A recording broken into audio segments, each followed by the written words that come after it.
Well, what I think is special about Emerson Umbrella is the network of all the other artists in the building, because you have a chance to get new ideas every day, you have a chance to share ideas, you have a chance to try out different things that you might not have ever thought of doing before. You hear about opportunities to have your work exhibited.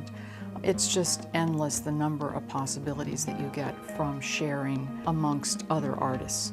The moment you walk through the door, the feeling you get is invigorating and motivating due to just the general amount of how much is here. You get immersed in it. There's not a lot of places like this, the complete immersion into the arts. I think that the Umbrella is unique because it has a community of artists. It also has a performance series, it has gallery, it has classes, an education program, a camp program, and just to have this in our area towns is such a gem. When I think of the Emerson Umbrella, I think of my creative home. It's the place where I come to get into that part of myself that is allowed to make these kind of fabulous things, and it is a second home for me.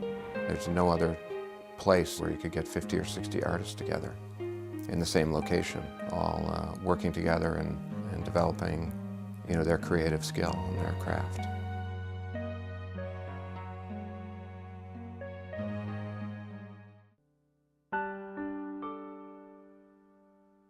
The first level is just getting the systems to operate so that it serves the functions of the new use. It's one challenge when it's just a reuse. It's another when the building is very old and the systems are completely run down. One thing that I hope the renovation helps us with is the heating and ventilation. I know some tenants' rooms in the winter are freezing cold, while other rooms are extremely hot and you have to open the windows. There are other things such as the front entrance to the building. Again, it was built as a public high school, but you come through that front door and you either have to go down or you have to go up.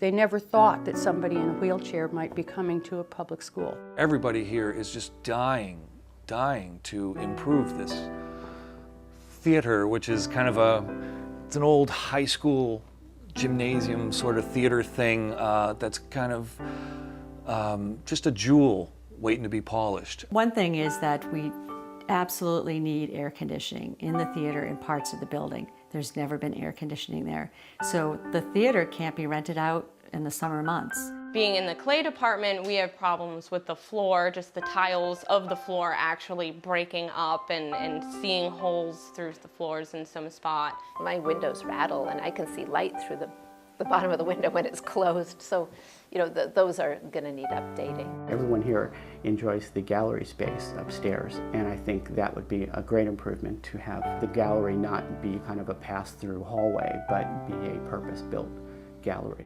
Same with the dance studio. We have dance classes, but the bars are falling apart and they're crooked and there's lumps in the floor and there's no air conditioning. And I really think that if we put some money into the building, we could get something really great out of it.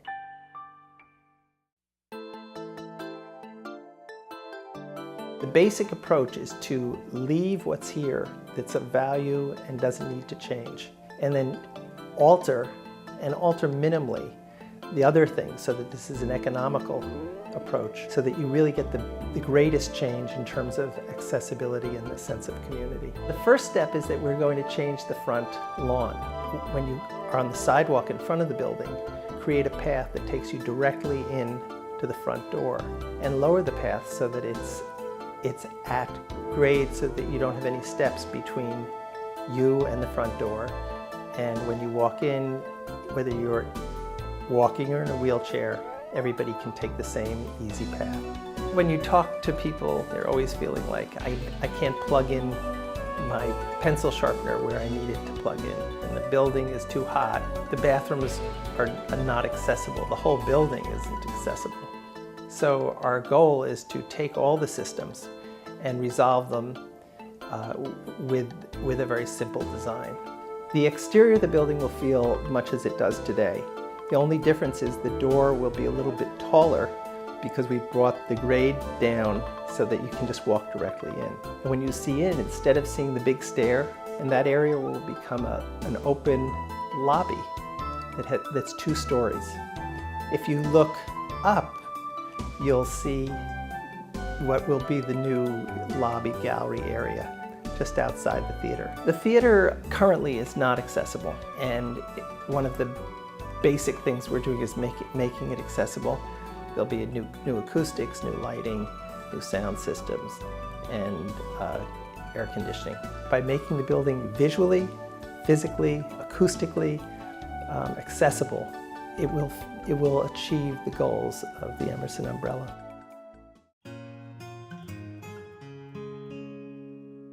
There's many things that are unique about the Emerson Umbrella.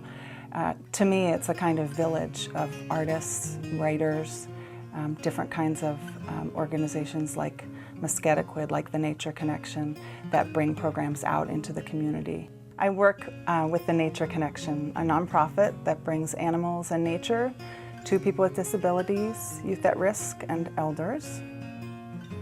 There's a great synergy in my experience between artists and people in this community who care about the natural environment. I believe we chose this as our nest, as our home site, because of that synergy. It's a space where anything is possible. I mean, I think of the poet Theodore Roethke, who said, "What we need is more people who specialize in the impossible." And I think there's a lot of people here who specialize in the impossible. They say, let's create an Earth Day parade with huge puppets and with people from all over town, and let's walk it down the main street. And let's do it every year, and let's have a river ceremony, and let's have it have a spiritual element, and let's have it have a creative element, and they make it happen.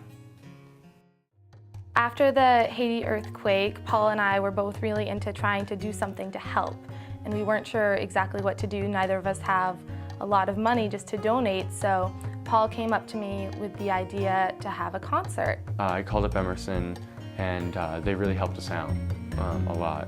We had over a dozen performers from Lexington, Concord, Newton, Waltham, Acton, Lincoln, Sudbury. We had guitar acts, we had piano acts, we had a cappella groups. This goes on. And we ended up raising over $2,000. And it was just a really great experience kind of joining together with the power of music.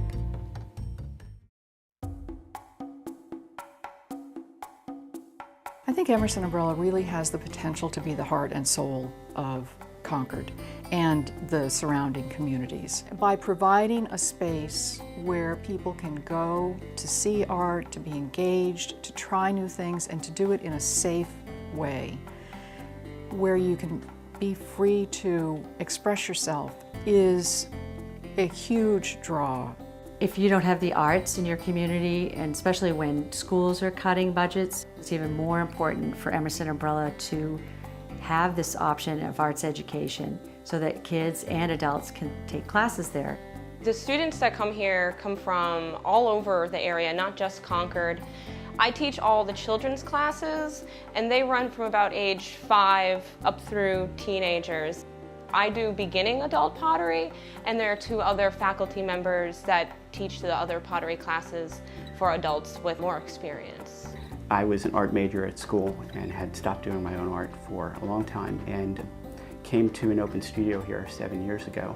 And they were giving a demonstration for the classes, and I decided on a whim to sign up. This is the String Arts School of Concord that we house in the Umbrella. And we've been here for 15 years. It's basically a violin studio where I train young musicians in the skill and the art of playing a stringed instrument. Often the music ends up being kind of therapeutic for them, as well as there are some that are very ambitious, just born to play the instrument, and they are real go-getters. And it does not matter that they become a professional violinist or not. That's not what this is about. I actually came to the camp as a camper when I was 12. And after that, when I was old enough to get a job, I was looking for summer jobs, and I thought of this program. In the morning, we have 4 different groups, and we have 4 different classes. We do 2 mixed media classes, a clay class, and a drawing class. And then in the afternoon, we have more of the older kids here, so we have choices. They get to choose mixed media, drawing, clay, or woodworking. We have a very wide range of college-age students who come and work here. So it's cool to have that for the kids, because if they see us doing really nice artwork, they'll be like, oh, how do you do that? And we could teach them how to do it too.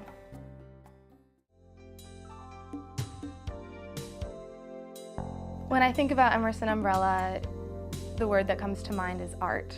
Invigorating. In 2 words, I would say warm and fuzzy. I feel like it's a home. Experience. Opportunity. Well, I think of clay.